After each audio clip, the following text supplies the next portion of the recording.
Welcome back, roamers. If you watched part 1, you already know the basics of roaming, but today we're taking it to the next level. This is the Advanced Roam Guide, the one that separates average roamers from true masterminds.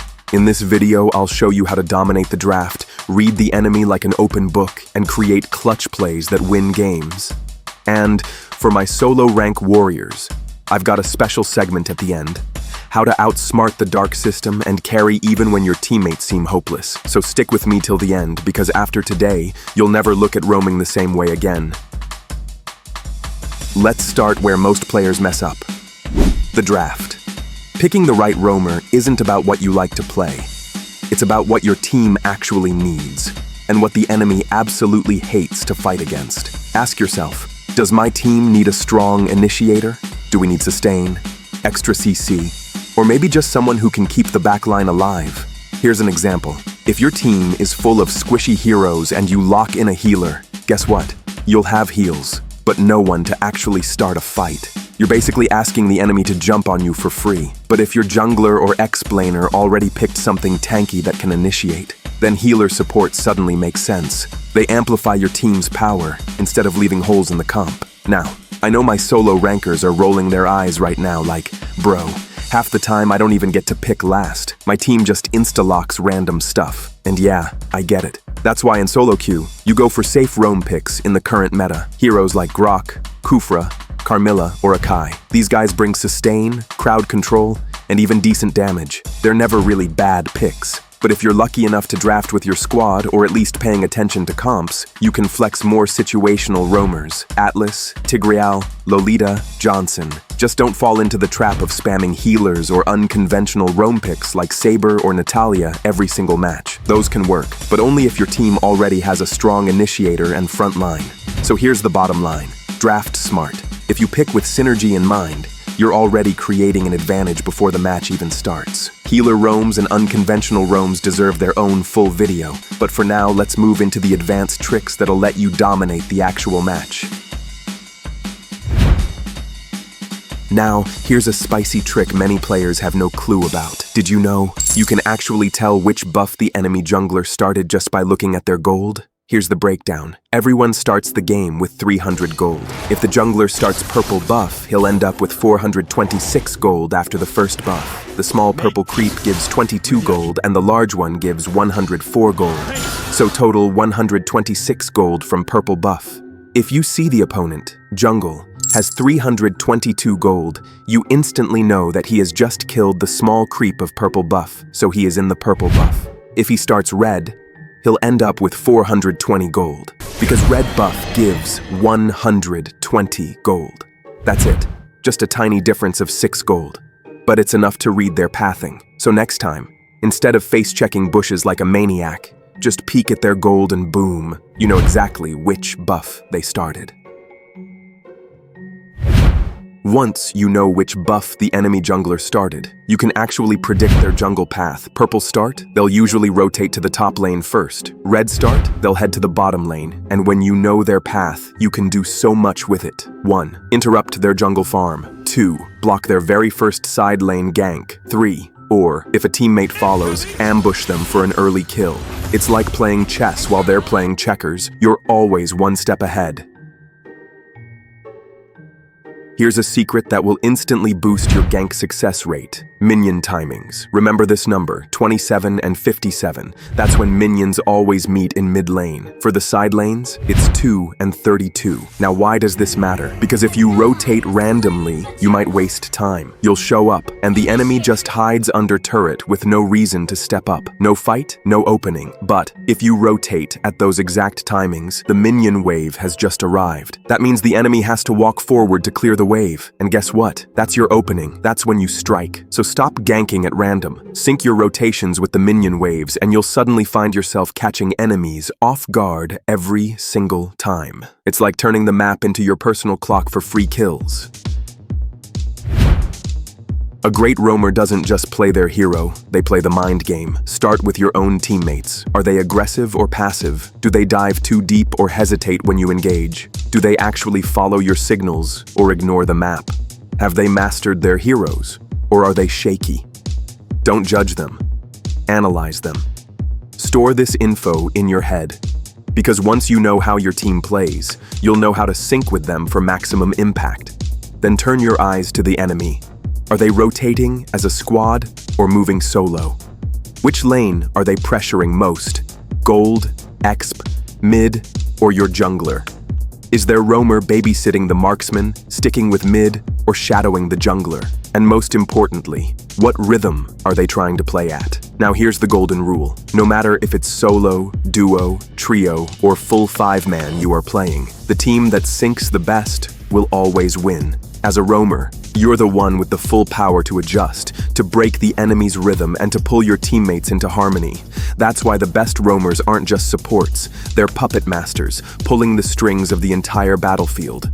And once you master this mind game, roaming stops being stressful and starts being fun, because you'll feel your true impact in every single fight.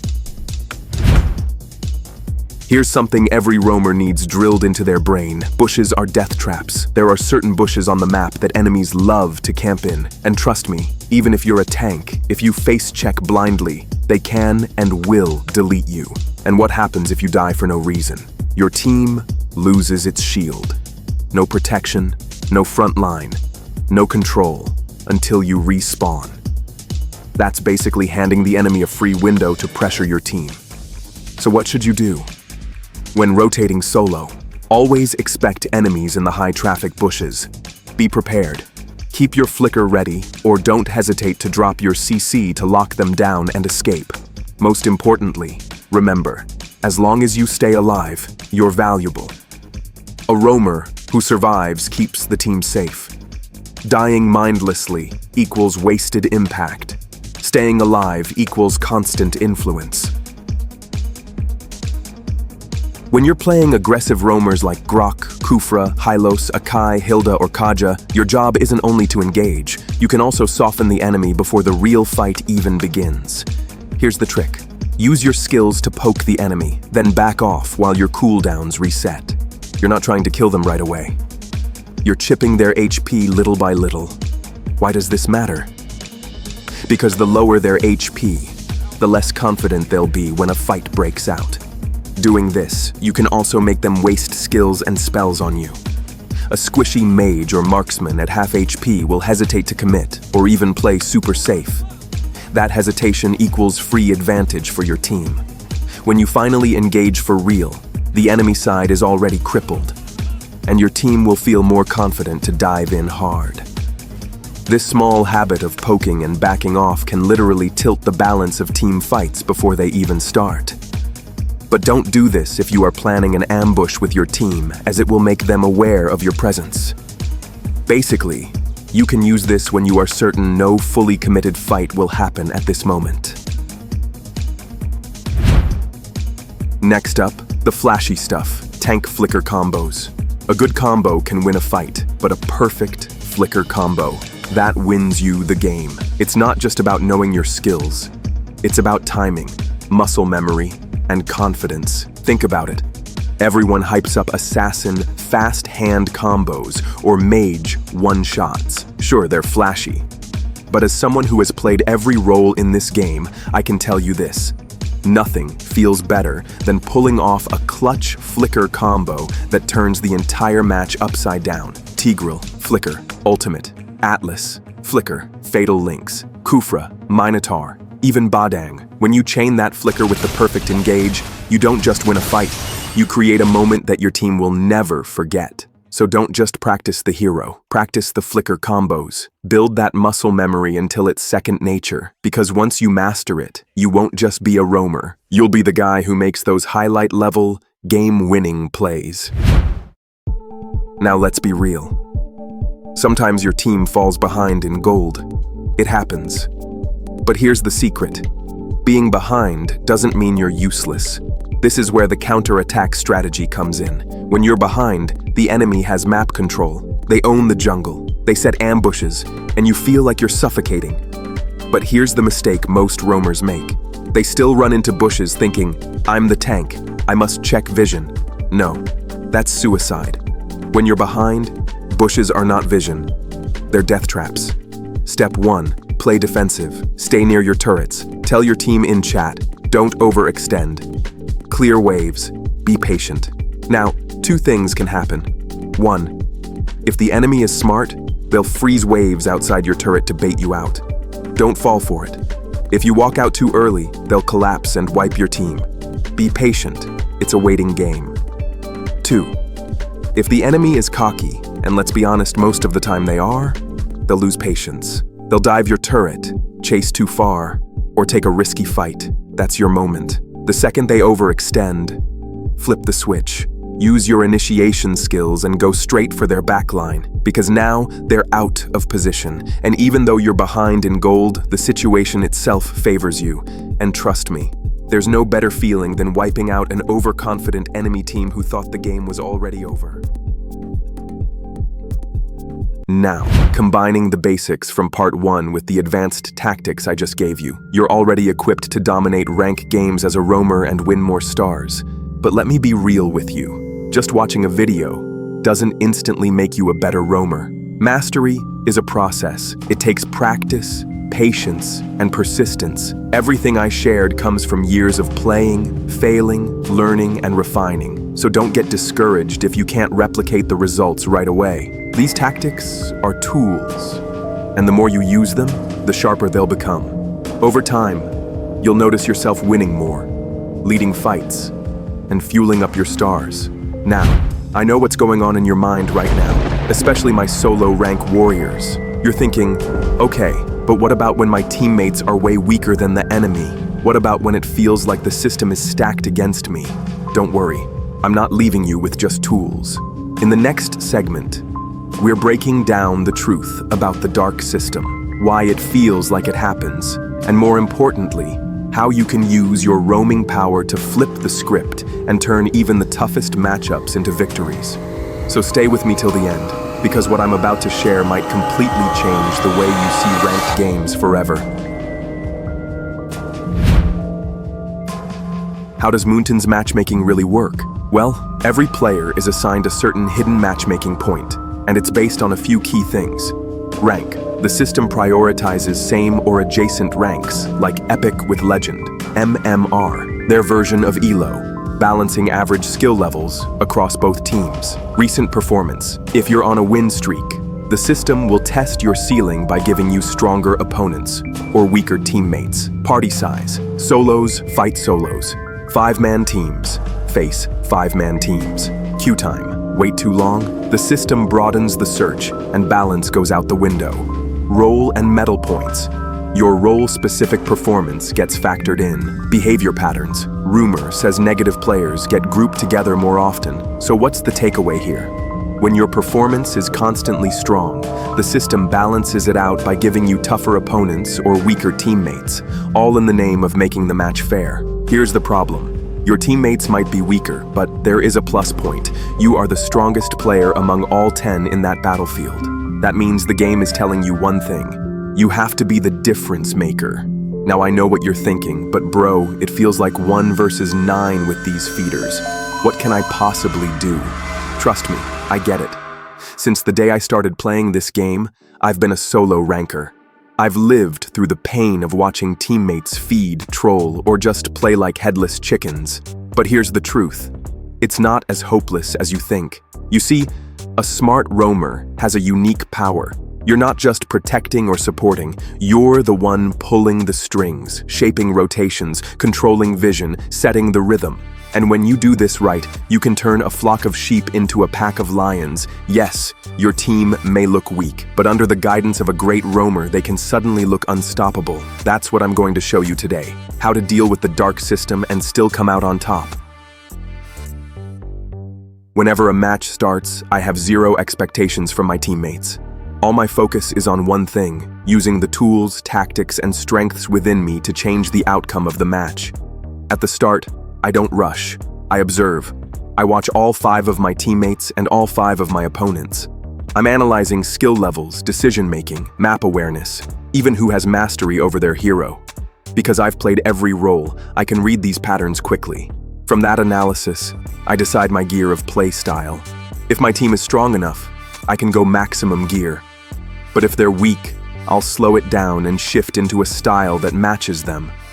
I figure out which teammate follows map signals, which one responds to calls, which one has hero mastery, and on the other side, who's the enemy carry, who's the main target, and who my teammates are struggling against. With this information, I know exactly who to protect, who to sacrifice, and who to shut down.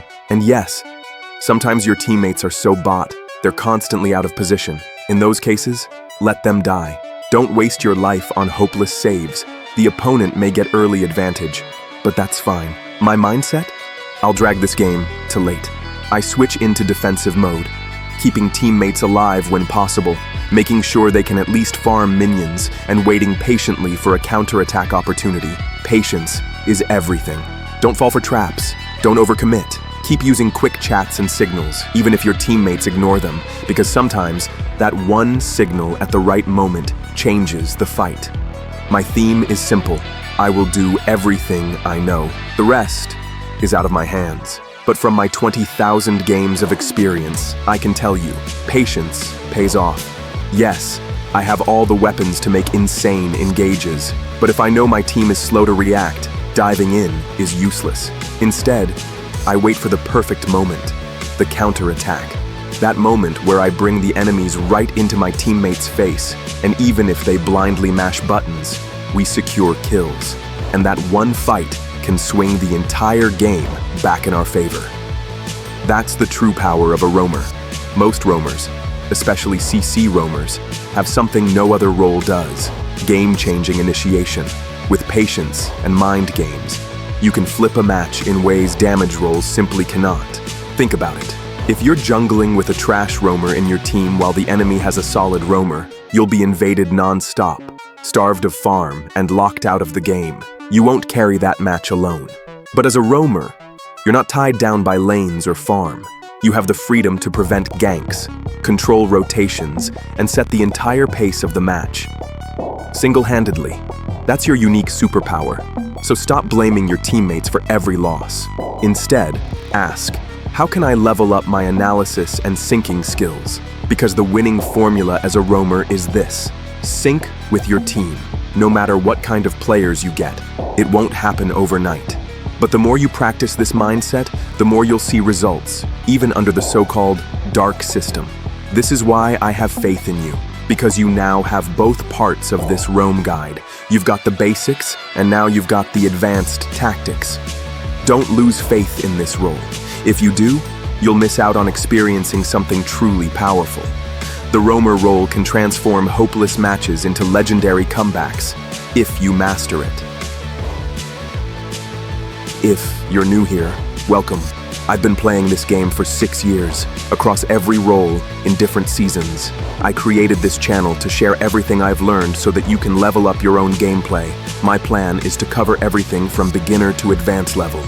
If you enjoyed this guide, make sure to check out my other videos. They'll give you more tools and insights. That's it for today. I'll see you again with another valuable piece of content. Until next time, good luck and keep climbing.